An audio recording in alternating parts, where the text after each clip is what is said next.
In the brutal core of the Arizona frontier, one name traveled in low, uneasy murmurs: Stone Rider. Folks called him the cruel Apache, a man whose land rose from rock and dust, and whose heart was rumored to be just as unyielding. When June Hale, broke and worn thin by the road, rode through his gates, asking for work, she expected to face a beast. What she found was far more dangerous: a man already shattered. This is the tale of a woman stripped of everything, and a man who had buried what mattered long ago. It is the story of how one steady human touch challenged a soul armored by years of silence and the violent cost of waking a heart the world believed should stay dead. Dust clung to June Hale like a second skin. Fine red grit coated her tongue, settled into the lines of her face, and stained her faded riding dress. It tasted of hunger and last chances. For 3 relentless days, she had pushed her horse toward the jagged teeth of the Dragoon Mountains, chasing nothing but rumor and desperation. That rumor had a name: Rider Ranch, and its owner carried a reputation blacker than a starless night. Her father's land, the Double Phi, had been swallowed by sickness and debt. Fever took the cattle, and the bank run by a man with a smile colder than creek water in winter had shown no mercy. As Owen Hale's breathing grew weaker and their savings shrank to a few sad coins, June did what pride told her never to do. She went looking for work from Stone Rider. Behind his back, people called him the Apache, a cruel title born of his blood and sharpened by his temper. Stories painted him as the son of a wealthy rancher and a Chiricahua woman, too much of one world, never enough of the other. They claimed he'd won his land in blood-soaked cards, ruled with an iron hand, and kept only outcasts in his employ, men as fractured as he was. They said he spoke more through fear than words. As June crested the final rise, Rider Ranch spread below her, and fear stirred in her chest, untouched by fatigue. It wasn't a home. It was a stronghold. The main house, built from dark timber and river stone, crouched low and severe, its narrow windows watching like guarded eyes. A massive stone wall, thick, tall, and unforgiving, wrapped the compound tight. The place existed to shut the world out. Drawing a steadying breath, she urged her tired horse down the winding trail. The land went unnaturally quiet as she neared the iron-braced wooden gates, the insects falling cold as if warned. No one came. She slid from the saddle legs, shaking, and hauled on the rope beside the gate. A deep, echoing bell rolled across the yard, half invitation, half threat. Minutes passed. The silence pressed in. Just as she reached for the rope again, a figure stepped from the barn's shadow. He was tall, broad, and moved with a predator's calm certainty.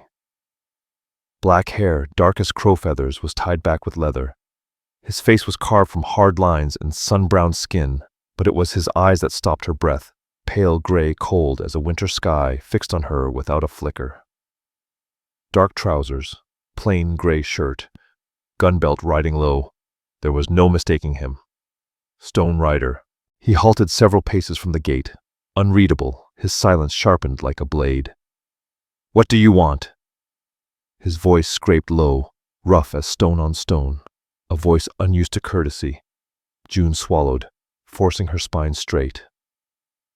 "My name is June Hale. I'm looking for work." A trace of disbelief, maybe disdain, passed across his face as his gaze moved from her exhausted horse to the dust ground into her skin. "This is a working ranch," he said flatly, "not a place for charity. I don't hire girls to sweep porches." The words stung, but lit something fierce in her chest. "I'm not a girl," she replied, steadier than she felt. "I mend fences. I clean stalls. I handle stock. I cook and keep house better than most men you've got. I was raised on a ranch. I know the work." He stepped closer, gray eyes narrowing as he measured her. It felt like standing before a wolf deciding whether she was worth the trouble. "The Double 5, he said. "Your father is Owen Hale." It wasn't a question. She flinched. Of course he knew. In this country, failure traveled faster than success. "He is," she answered. "He lost it all." Ryder said, voice empty of sympathy.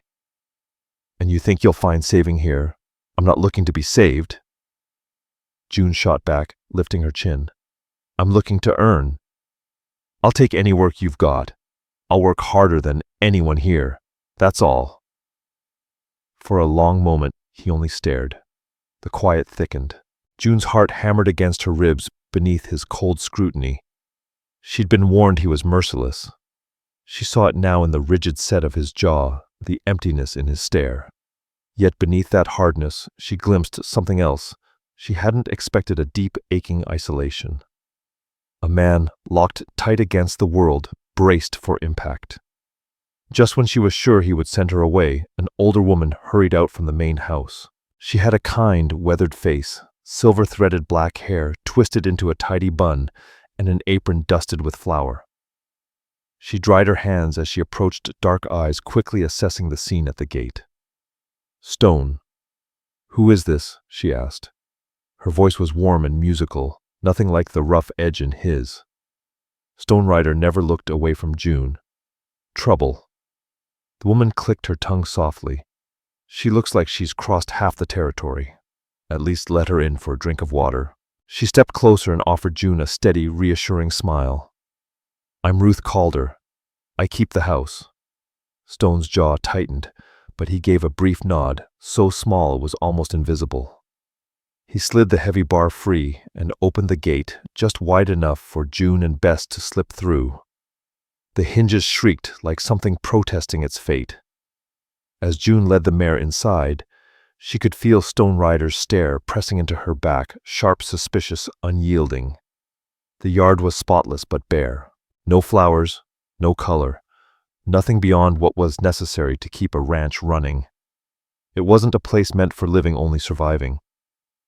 I'll take the horse, he muttered, pulling the reins from her hand. His fingers brushed hers, calloused, warm. For a brief second, his steel-gray eyes locked with hers. Something guarded flickered there, then vanished, as his expression hardened again. Ruth, he said flatly, see if she's useful in the kitchen. If not, she's gone by morning. Without another word, he turned and led Bess toward the barn, his tall frame swallowed by shadow. June stood alone in the yard of the most feared man in Arizona, the gate sealed behind her. She'd made it inside, but staring at the stone walls around her, she couldn't shake the feeling she'd stepped straight into a cage. Life at the Ryder Ranch followed a harsh, silent rhythm. The sun dictated the hours. Exhaustion was the price of staying. The ranch hands were as grim and withdrawn as their boss. There was Amos Pike, an old-timer with a bent spine and sharp eyes. Nico and Reno Alvarez, two young Mexican brothers who spoke little. And a broad, silent man no one knew much about, Brant Hollow, who seemed carved from stone. Every one of them carried the air of men running from ghosts. They worked with urgency edged by fear, their glances often drifting toward the main house, toward Stone Rider. Stone, June quickly learned, was more than a boss. He was a force. He rose before dawn and worked long after dark, demanding no less from anyone else. Everything about him was ruthless efficiency. He spoke only to give orders, short, precise. Praise didn't exist. Silence meant approval. Mistakes earned a stare from those cold gray eyes that could stop a man's heart. June worked under Ruth's watch. Her days blurred together, cooking for the hands scrubbing the vast, nearly empty house, mending clothes and tending the struggling vegetable patch. Ruth stubbornly refused to let die. The house felt like a tomb, clean, ordered, empty.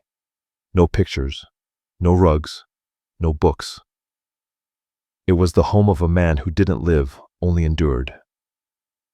Her encounters with Stone were few and tense. He came to the kitchen for meals, ate alone at the long dining table, nodded once at her without really seeing her, and sat in a silence so heavy it pressed against the walls. But June noticed things the rumors never mentioned. She saw how his massive hands gentled when he lifted a horse's hoof, checking for stones. One evening she spotted him by the corral, watching a newly born calf with an expression that almost looked soft, and she realized that while he was hard on his men, He was never unfair. The pay was honest. The food was enough. He drove them mercilessly, but he drove himself harder. One afternoon, a smooth-talking cattle rustler rode up to the gates.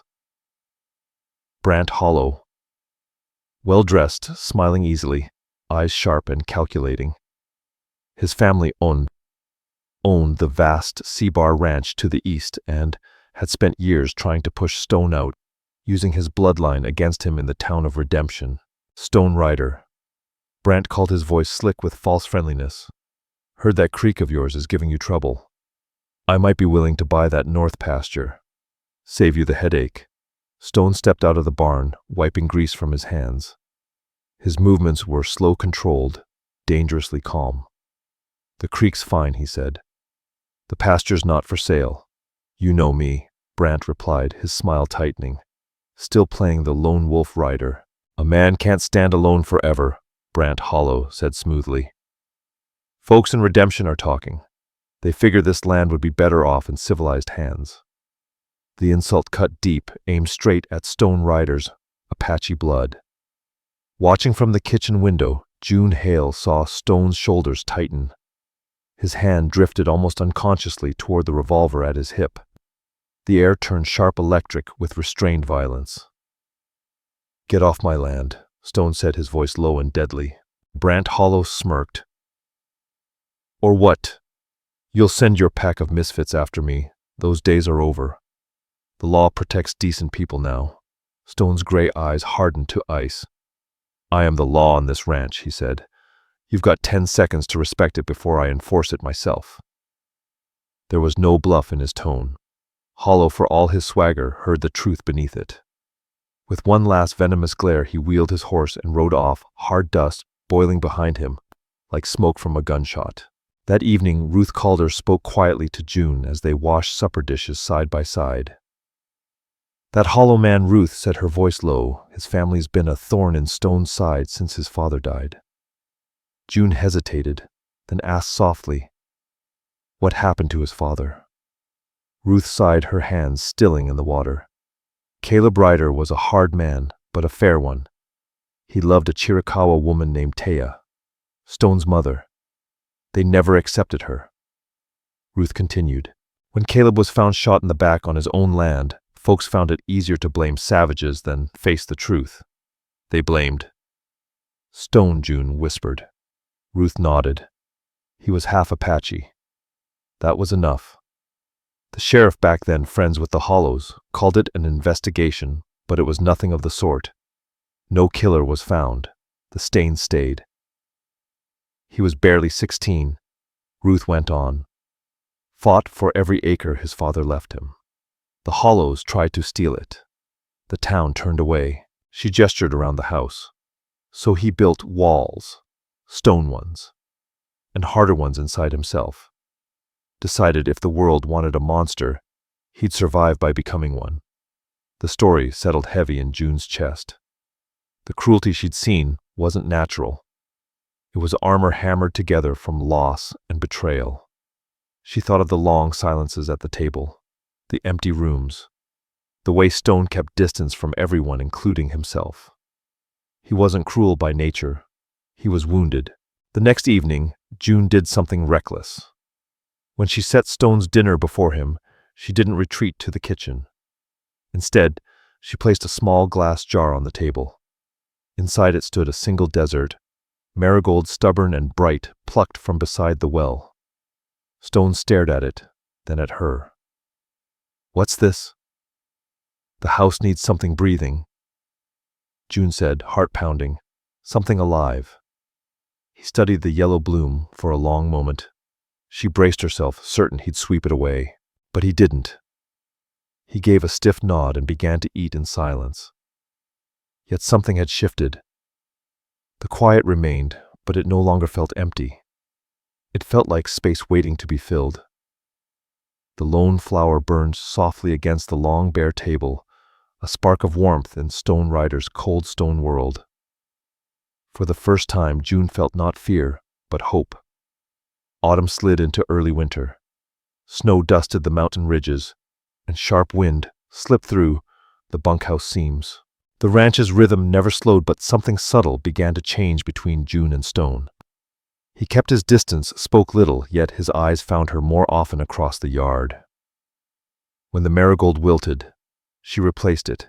He never stopped her. The cracks in his armor were thin, almost invisible, but real. One morning, she struggled with a heavy sack of feed. Stone lifted it with ease and set it aside. "Don't break your back," he muttered, already walking away. Another day he noticed her shivering while hanging laundry. That night, a thick wool blanket, old but carefully kept, appeared folded on her cot. No note, no explanation. None was needed. The real break, the one that would tear down his walls, came with the season's first true storm. Snow began lightly that afternoon. By dusk, the sky bruised dark, and the blizzard slammed into the ranch with brutal force. Wind howled like a starving animal. Snow fell so fast, it erased the land, cutting sight down to a few desperate feet. The storm had arrived, and nothing at Ryder Ranch would ever be the same again. Men scattered across the yard, fighting to secure the livestock as the wind roared loud enough to swallow every shouted command. In the middle of the chaos, Nico Alvarez burst into the kitchen, his face drained of color, breath coming hard. "It's the young heifer," he said urgently. "The one grazing the north pasture. She was close to calving and we can't find her." The north pasture lay farthest from the ranch, open and exposed to the full violence of the storm. Anyone caught out there stood little chance of coming back alive. "Stay inside," Stone Rider ordered, his voice cutting clean through the shriek of the wind. He was already dragging on a heavy buffalo hide coat, his expression set in stone. "I'll get her." "You can't go alone," June Hale cried, grabbing his arm without thinking. Beneath her fingers, muscle felt solid as iron. "You'll lose your way in minutes." His gray eyes locked onto hers, storm battling storm. "This is my land, my responsibility."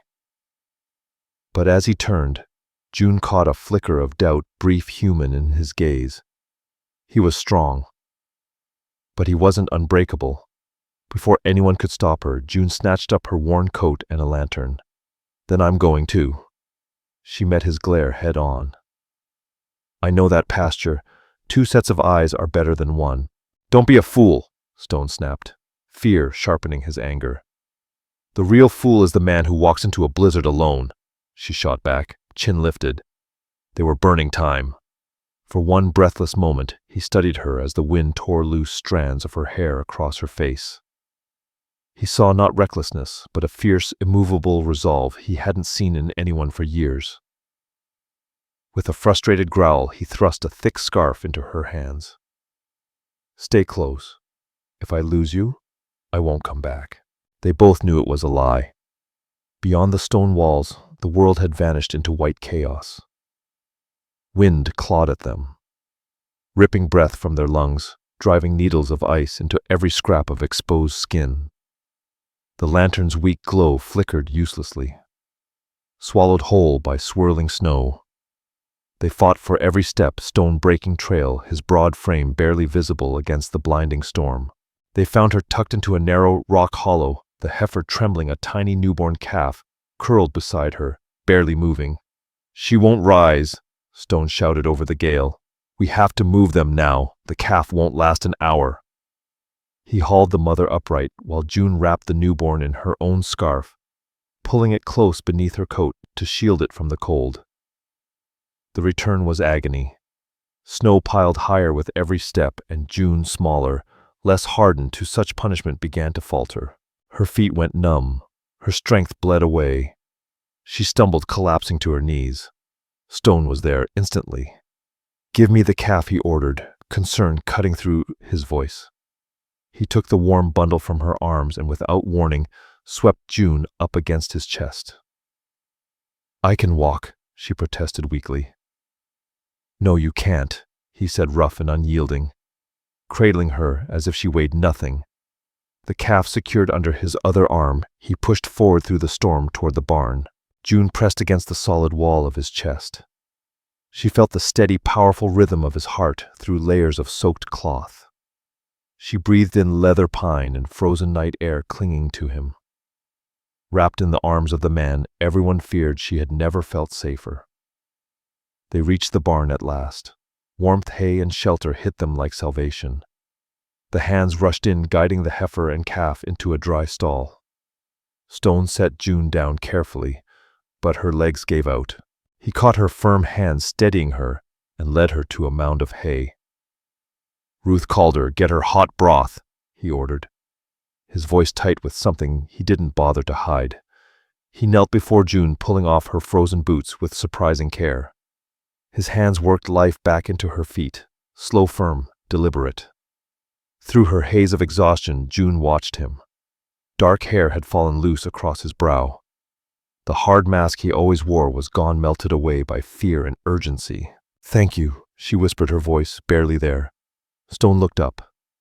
In his pale gray eyes churned gratitude, fear, and something softer, something he kept locked away.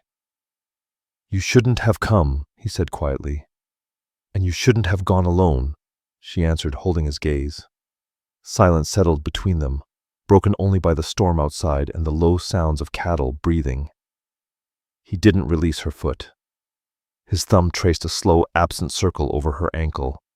He didn't seem to notice, but to June that single, unconscious touch felt more intimate than any kiss. Under the wavering glow of a barn lantern, with the storm screaming outside the walls, he had spent 10 years fortifying, finally gave way. He was no longer Stone Rider, the feared, untouchable rancher. And she was no longer just a woman earning her keep. They were simply two souls who had survived a night of fury together, standing in the fragile quiet that followed, bound by something unspoken and dangerous. The mask had cracked, and neither of them knew how to put it back on. When dawn came, the blizzard broke, leaving the land buried beneath a flawless, breathless white. The ranch slowly woke again, but something fundamental had shifted.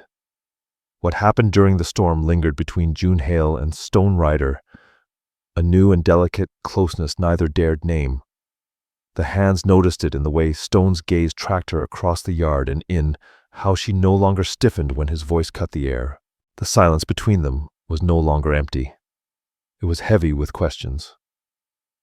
A few days later, while June helped Ruth Calder knead bread in the warm, flour-dusted kitchen, she finally found the courage to ask what had haunted her since that night.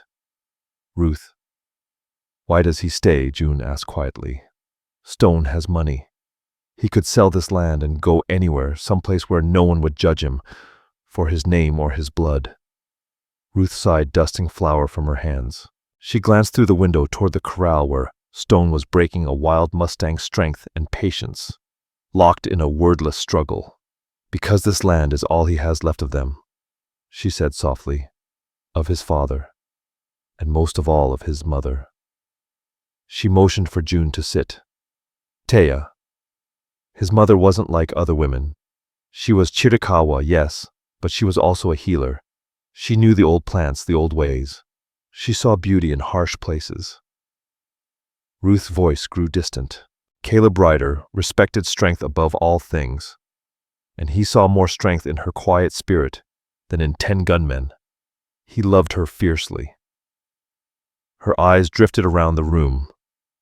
This house wasn't always empty. It used to be full of color. Taya wove blankets, planted wildflowers along the porch. She sang in her language. She smiled faintly.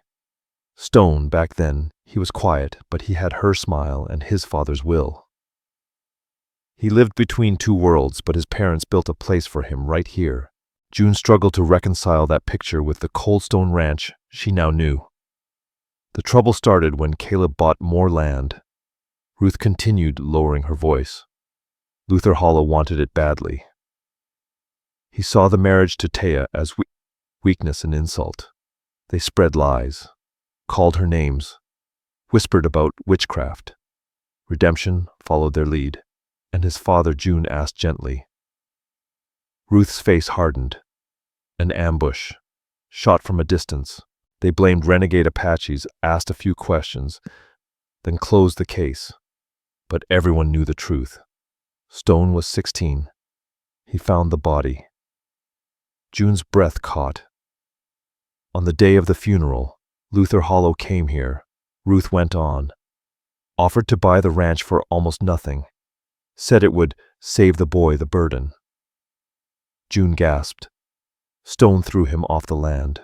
From that day on, he stood alone. His mother never recovered. The town turned on him next, called him a half-breed killer, said he was dangerous. Taya faded within a year. Ruth's eyes shone with grief. Stone buried her himself. June swallowed hard. At 16, he had lost everything Ruth finished. So he ripped out the flowers, packed away the blankets, and sealed his heart shut. He became the monster they named him, because it was the only way he knew to survive. The truth settled into June's chest like a weight. The stone walls weren't just to keep enemies out. They were meant to hold back a world that had betrayed him. His cruelty was armor, his silence defense. Later that day, June found Stone by the corral. The Mustang stood exhausted but calm, pressing its nose into his hand. Stone stroked its neck, his face open, worn. "She's beautiful," June said softly, approaching with care. His hand paused. "Strong spirit," he said. "Needs a firm hand, but a fair one." Like her owner, June murmured before she could stop herself. Stone turned. His gray eyes searched her face, finding no judgment, only understanding and sorrow. "What did Ruth tell you?" he asked, voice rough. "Enough," June replied gently. "She told me about your mother, about the flowers." His jaw tightened, a muscle flickering along its edge. Stone turned away, his gaze fixed on the distant line of mountains, their peaks dulled by winter haze. "That was a long time ago," he said quietly. "Love doesn't disappear just because someone dies," June answered. She spoke his name for the first time, Stone, and it lingered between them, fragile and powerful. He flinched as if struck.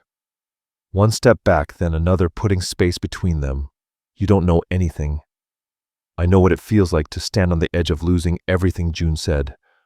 Her voice trembled, but it didn't waver. "And I know that shutting the world out doesn't stop the pain. It just makes the house colder." He spun toward her, gray eyes blazing with years of buried grief and fury. "And what would you have me do?" "Invite the town in for tea, hand Brant Hollow, the land my father bled for. They see an Apache. A savage," he went on. "Nothing I do will ever change that." "I don't," June whispered, stepping closer. "When I look at you, I don't see that. I see a man who walked into a blizzard to save a calf. A man who protects everyone under his care, even if he does it with a scowl. I see a man carrying a weight no one should bear alone." Her words hit him like a blow. No one had ever defended him. No one had ever claimed to see beyond the monster. He stared at her chest, heaving, his defenses stripped bare. The pain in his eyes was raw enough to wound. He drew a ragged breath, the sound of a man pulled under and fighting to surface. Instinct told him to retreat, to hide behind anger where he was safe. But he couldn't. Her gaze didn't offer pity. It offered understanding, something he had been starving for since boyhood.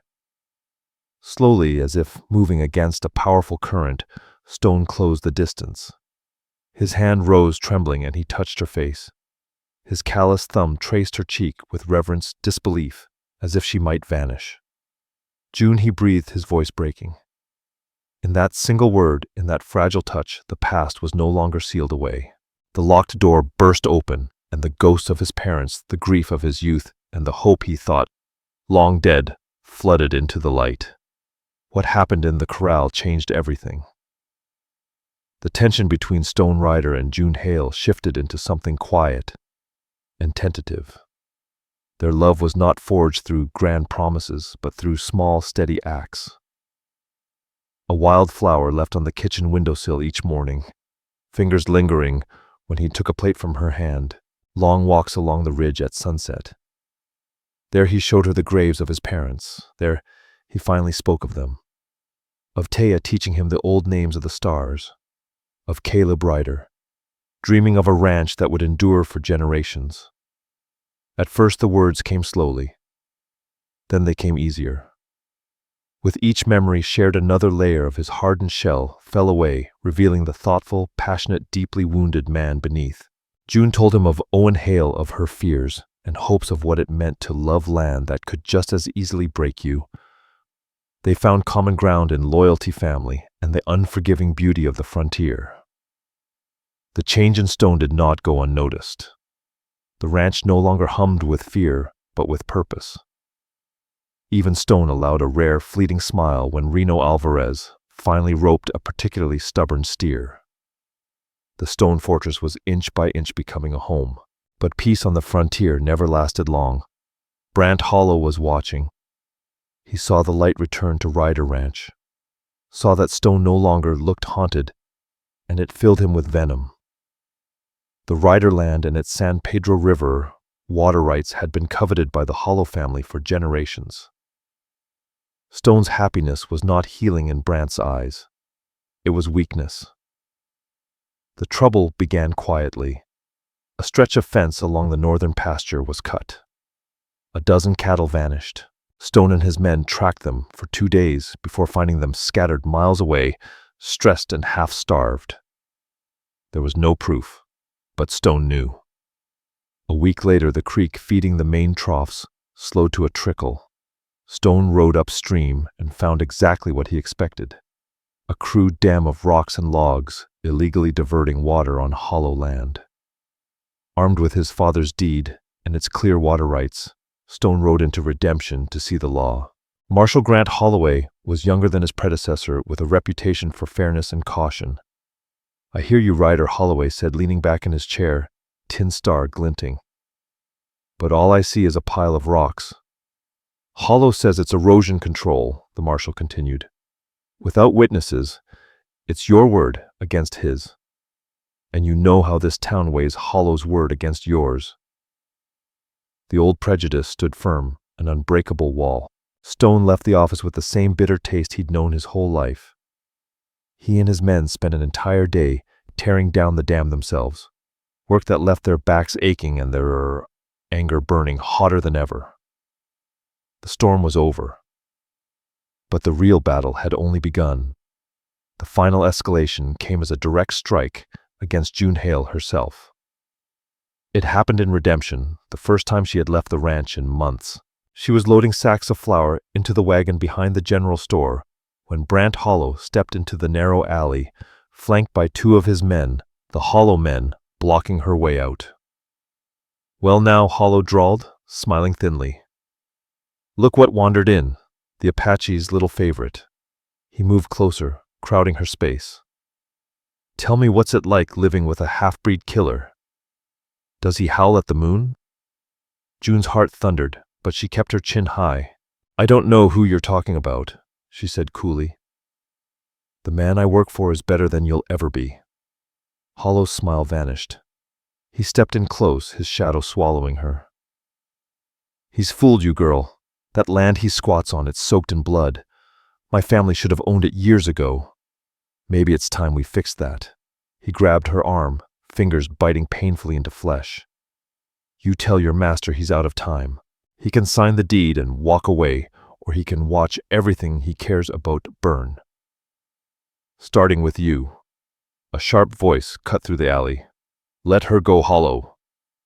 Marshal Grant Holloway stood at the mouth of the alley, one hand resting near his pistol. He'd stepped out of the saloon, across the street, and seen everything. The Hollow men tensed. Hollow laughed and released June's arm. "Just welcoming a lady to town, Marshal," he said lightly, tipping his hat at June with mock courtesy. "You be sure to pass along my message." With one last venomous look, Hollow and his men strolled away. Marshal Holloway turned to June. "Are you hurt, Miss Hale?" "I'm fine," she said, though her hands shook.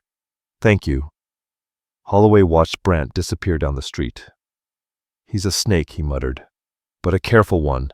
This is bolder than usual." "Be careful," he warned. When June returned to the ranch and told Stone Ryder what had happened, she saw something in his face she had never seen before. Cold, terrifying fury. Not the anger of a harsh man, but the rage of someone protecting what mattered most. Stone crossed the house to his father's old study, a room June had never seen him enter, and opened the gun cabinet. He pulled out a polished Winchester rifle. Stone June whispered, dread creeping into her voice. "What are you going to do?" "This ends now," he said, voice low and feral. "He threatened you. He crossed a line." "Don't," she pleaded, grabbing his arm. "Don't become the man they want you to be." "That's exactly what Hollow wants," she said urgently. "Something reckless. Something the Marshal can't ignore. Please, think." Stone stared down at her jaw, clenched so tight it trembled. Violence pulsed through him, demanding release. But when he looked into her eyes, he saw truth. A direct strike would only hand Hollow the victory. "He won't stop," Stone said hoarsely. "He'll keep coming until he takes everything. Then we don't let him." June replied, resolve hardening. "We have Ruth Calder. We have the men. They're loyal to you. This isn't just you anymore," she said firmly. "We're a family, and we protect our home." Stone looked past her to Amos Pike, Nico Alvarez, Reno Alvarez, and the others, gathering in the yard, drawn by tension. For the first time in his life, he wasn't standing alone. The storm Brant Hollow had been brewing was no longer a distant threat. It was about to break. The ranch transformed into a fortified camp. Stone organized rotating watches, 2 men patrolling the perimeter day and night. The warmth that had begun to settle over the place was replaced by tense vigilance. Stone slept little. Every sound set him on edge. The fragile peace he and June had found now lived beneath a shadow. The attack didn't come head-on. It came with fire. One moonless night, a frantic cry split the darkness. Fire. June's heart leapt into her throat as she rushed outside. The hay barn, the one holding the entire winter feed, was engulfed in flames. The blaze spread unnaturally fast, dry hay feeding it like oil. "It's a diversion," Stone roared, instantly understanding. As the men fought the fire with buckets, Stone seized June's arm. "Stay in the house," he ordered. "Lock the doors. Stay with Ruth." His eyes were wild, not with concern for the barn, but for her. He knew the truth. And then, from the darkness, 3 riders burst forward Brant Hollow, and 2 of his men charging not toward the fire, but straight for the house. Stone shoved June toward the porch. "Move, go." Now Stone Rider drew his pistol and turned to face them, standing alone against the infernal orange glow devouring the barn. But Brant Hollow had no interest in trading bullets. With brutal precision, one of the Hollow men broke from formation, leaning low from the saddle, and snatching June Hale off the porch steps in a single terrifying motion. Her scream tore through the night, then vanished beneath the roar of the fire. Stone's shout followed raw and broken. He fired, but the rider was already thundering away, using June's body as cover. The deed. Rider Hollow yelled, reining in at a safe distance. The old Miller cabin by sunrise. "You come alone with the papers signed, or she dies. And don't even think about bringing the Marshal." Then they were gone, swallowed by darkness. The flames meant nothing. The cattle meant nothing. They had taken June. A cold, absolute rage settled over Stone, ancient and merciless. The careful man June had drawn back from the shadows vanished, replaced by the predator he had once been forced to become. The lessons of his mother's people returned in a rush, tracking silence, patience, the lethal focus of a hunter. He turned to his stunned men. "Amos Pike," he snapped. "Ride for Marshal Grant Holloway. Don't kill your horse, but don't spare it. Tell him what happened. Tell him Hollow's at the old Miller cabin." Then he looked to Nico Alvarez and Reno Alvarez. "Saddle up. We're not waiting on the law." As they scrambled to obey, Stone went back into the house. He passed the rifle and knelt before a heavy locked chest at the foot of his bed, one he hadn't opened in 15 years. Inside, wrapped in oilcloth, lay his mother's hunting knife and his father's matched Colt Peacemaker's ivory grips worn smooth by time. He strapped on the gun belt. He was no longer just a rancher defending land. He was a son answering blood, and a man fighting for the woman who had given him back his soul. The old Miller cabin crouched in a box canyon miles from the ranch, a perfect killing ground. Stone, Nico, and Reno tied their horses a mile out and continued on foot, moving like ghosts through the pre-dawn gloom. Stone's Apache blood sang. Broken twigs, shifted stones, a trail as clear as daylight to him. He smelled smoke before he saw it. He left the brothers on the ridge with rifles. "Do not fire unless I'm down," he told them. "Your job is to keep their heads low. This is mine." He circled wide, scaling the canyon's back wall with silent, terrifying ease. He reached a narrow ledge above the cabin as the first gray light touched the eastern sky. Below, Hollow and his men clustered around a small fire. June was tied to a chair inside the cabin, visible through the open doorway, pale, defiant, unhurt. "He's not coming," one of the thugs muttered. "He will." Hollow replied calmly, "I know his kind, pride and fury. He'll come." Stone dropped. He landed behind the two men like a mountain cat. Before either could react, the butt of his pistol smashed into one skull, and a brutal kick sent the other tumbling into the fire. Hollow spun shock, twisting his face as he fumbled for his gun. Too slow. Stone slammed him into the cabin wall, wood splintering under the impact. Hollow's weapon flew free. "Where is she?" Stone whispered, deadly and controlled. Hollow sneered in panic. "You're too late, half-breed." It was his last mistake. Stone's rage, caged for a lifetime, exploded. His fist cracked into Hollow's face, the sound echoing through the canyon. Hollow collapsed. Stone rushed inside. His mother's knife flashed as he cut the ropes binding June. His hands gentle despite the fire in his veins.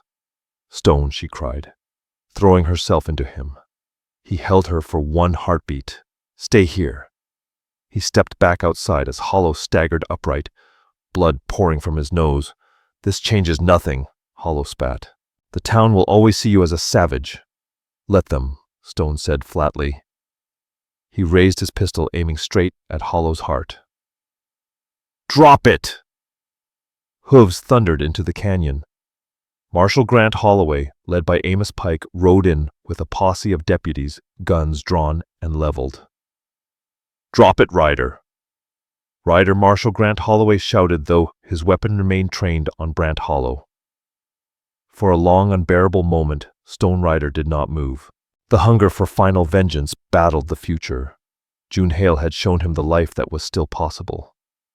He looked at her standing in the cabin doorway. Fear and faith mingled in her eyes.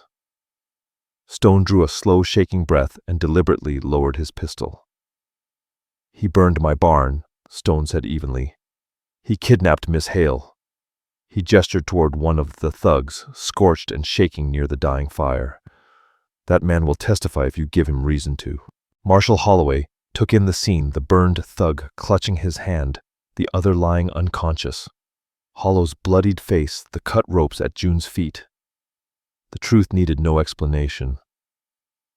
"Brant Hollow," the marshal said, his voice hard with authority. "You're under arrest for arson, for kidnapping, and we'll be reopening the investigation into the death of Caleb Ryder." Pure terror flashed across Hollow's face. The crime that had poisoned everything for years was finally dragged into the light. As deputies hauled a struggling Hollow and the Hollow men away, Stone crossed the clearing and pulled June into his arms. He held her tightly, burying his face in her hair, breathing her in as if to convince himself she was real.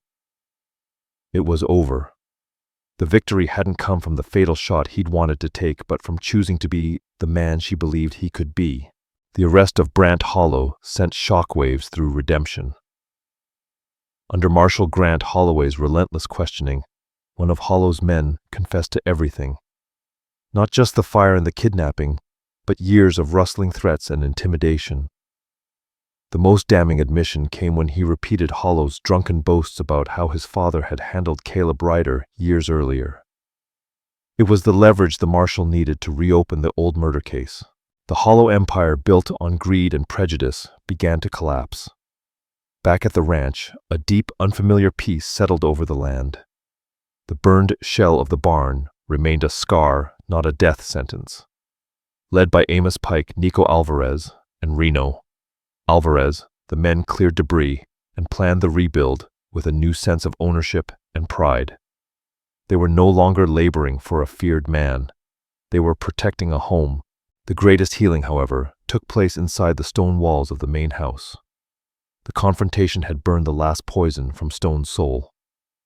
The rage that had defined him for 15 years faded, replaced by a quiet, steady love for June. The emptiness of the house slowly gave way to life. One evening, June found Stone in the study, standing before an open box containing faded photographs and a finely beaded leather pouch. "My mother's," he said softly. He lifted a photograph of a strong, smiling man with his arm around a beautiful, dark-eyed woman. "My parents. Their wedding day." From the pouch he poured a small handful of dried wildflowers into his palm. "She loved these," he murmured. "Said wildflowers survive where nothing else will. Tougher than they look." He met June's gaze, his gray eyes clear, filled with emotion that caught her breath. "Like you." She took his hand, weaving her fingers through his. "You built these walls to keep the world out, Stone. But now they can serve a different purpose.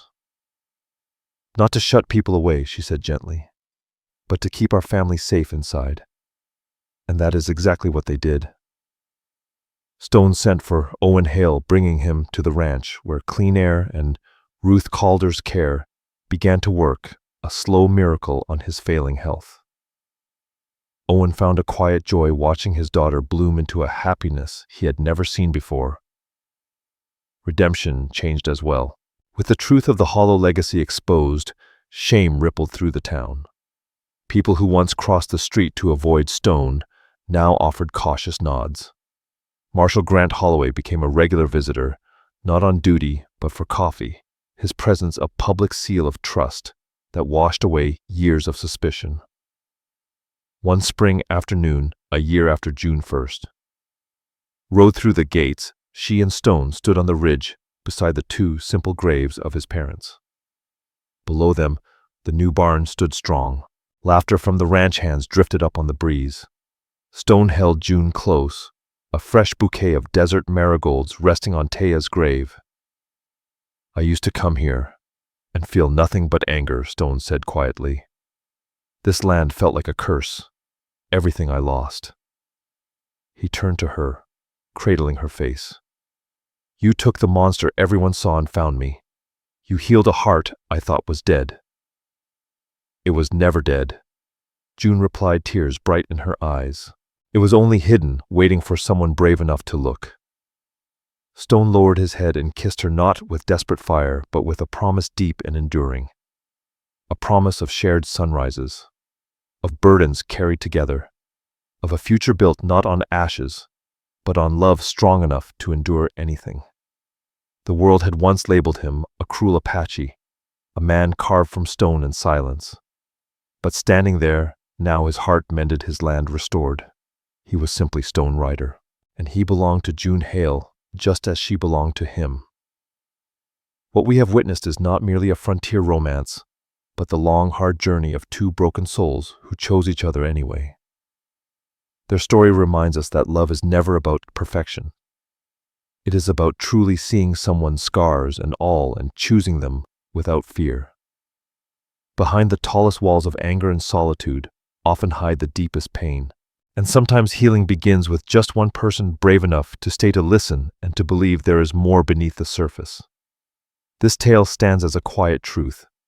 Everyone carries a past, but it is the love we fight for in the present that shapes the future we are worthy of.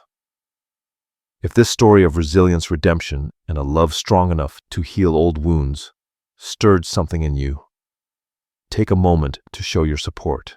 Press like, share this story with someone who believes in second chances, and don't forget to subscribe for more powerful tales from the untamed American frontier. Thank you for riding this journey with us.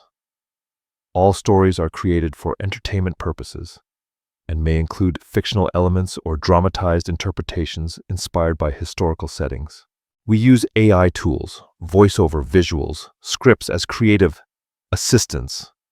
However, all content is reviewed, refined, and edited by humans to ensure emotional authenticity and storytelling quality.